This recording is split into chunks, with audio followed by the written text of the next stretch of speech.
Oh, Sir Cleto, we are done already. Okay, thank you class no, for attending our class. Thank you class for attending our class. Sir Cleto, paano to?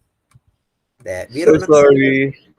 De, okay Sorry, lang. sir. Biro lang. Habol ka pa sir. Dito, I have just opened the file. Do not worry. Kay Sir Garwin na file ito. No?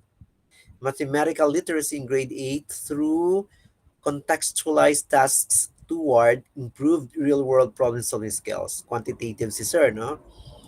Aba, nasunod din sir ang format. Chapter 1, then to introduction. Naglagay ka ba sir ng gap?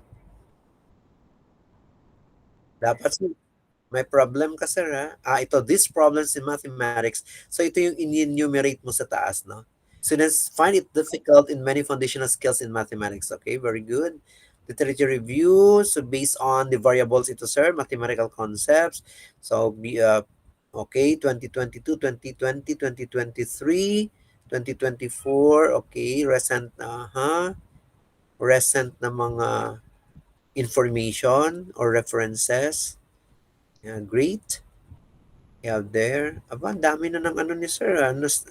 Kuha mong references.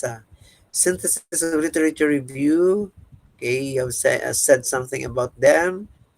Ay, okay, very good. No? So, yung iba kasi in-explain, as I have mentioned before, in-explain nila yung mga references no, that they have, no, which lengthen the synthesis, which is supposed to be the summary. No?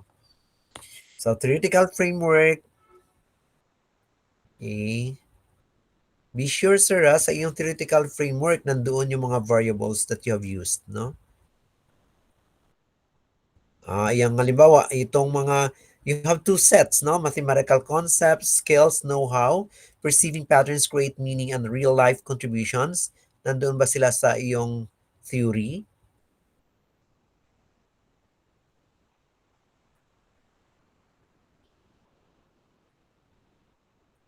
Ala, sir, tingnan mo, sir, ha? Ba't wala dito ako nakita?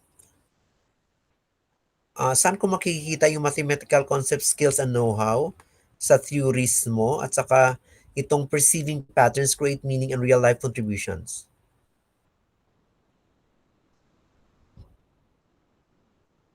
Naku, dapat i-underlook mo sir, wag mong i-overlook. Oo. De, napapa-joke lang ako. Sabi ganun. Pinapatawa ko lang kayo, no? Para hindi kayo masyadong ma-pressure. So, importante yun, sir, tingnan mo, hinahanap ko. Because it's possible na yun ang hanapin ng ating mga panelists, no? Kasi they always emphasize the so-called alignment. No?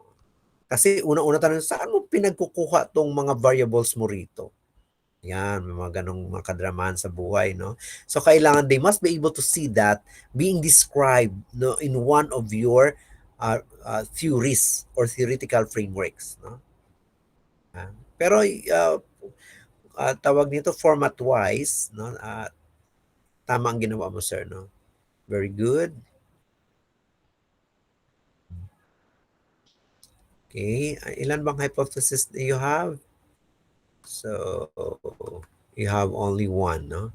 So, significance of the study, school administrators, mathematics teachers, students, future researchers, scope and limitations, no? And the definition of terms, okay, very good. So, this is, sir, pag pag nag-quote ka ng author, it means that you are presenting a lexical definition. Hindi siya operational, sir. So, baka hanapan ka ng panelist natin ng operational definition. The way you use these terminologies in your study. Yes. But you can still retain your lexical definition. So that they could see the difference. Okay. Ito yung theory. No? Ang practice mo, yung in application na to your study. Parang ganyan.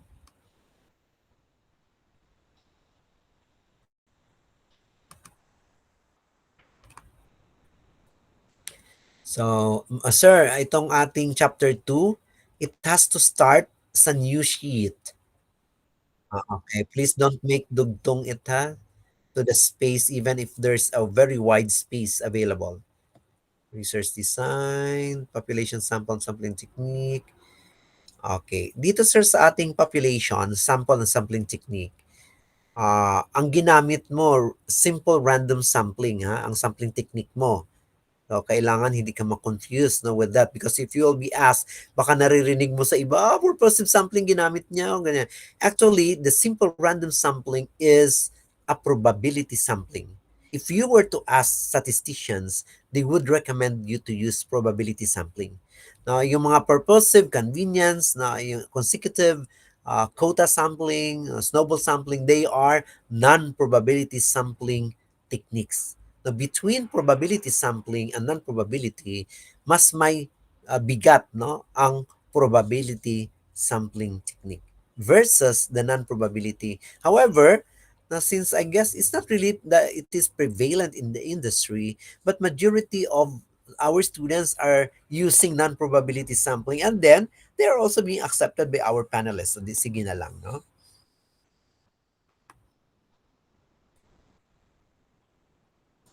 So, the research instrument to establish the accuracy and validity of questionnaire. So, consult the expertise of experts. Parang dangling naman, sir. The expertise of experts. We'll consult the experts na lang diretso, no? Kasi if they are experts, they have the expertise. Parang ganun ang ano noon.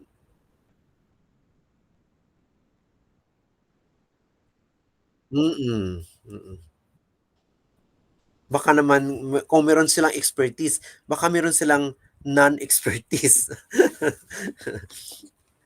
So even we don't need to specify that na.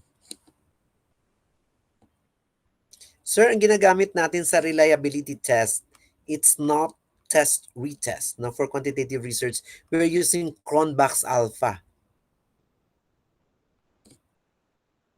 Pakitingin sir ha kung what is meant by Cronbach's alpha. Cronbach apostrophe S. Uh,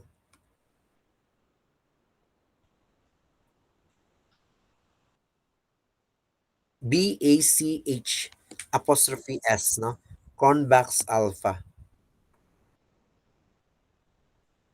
Mm. Opo. Bakit ka may ano sir, may level, may extent? Is that part of your SOP? Kung meron kang level sa SOP mo, okay, good.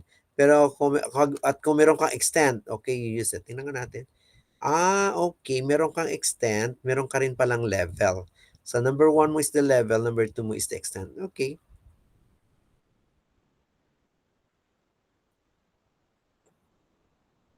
Mm, okay, very good. Data gathering procedure, statistical treatment of data. Paki-remove yung numbering mo sa statistical treatment of data, sir, ha? Itong weighted mean mo. Kulang to, sir, ha? Weighted mean, you also include, meron kasi ikaw, sir, demographic profile of respondents. Sorry po. Di ba? Yung SOP1 mo is demographic profile. Although level siya. I guess you might need there the percentage, no? Frequency and percentage. Then weighted mean and standard deviation. That will be for your SOP2. Pakidagdag sir ang standard deviation. Paki-remove yung numbering mo ha, walang numbering, no? Okay, Pearson's R of correlation. Okay. Then ethical considerations.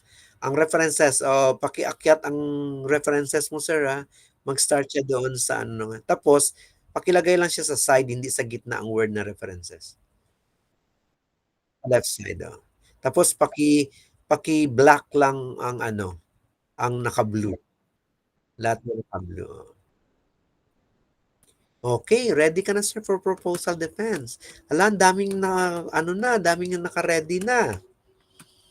So, ang galing-galing niyo na 'yan. So, but of course, may mga tendency pa 'yan na baka palitan ni chairman or ni panel ang title niyo. Again, ang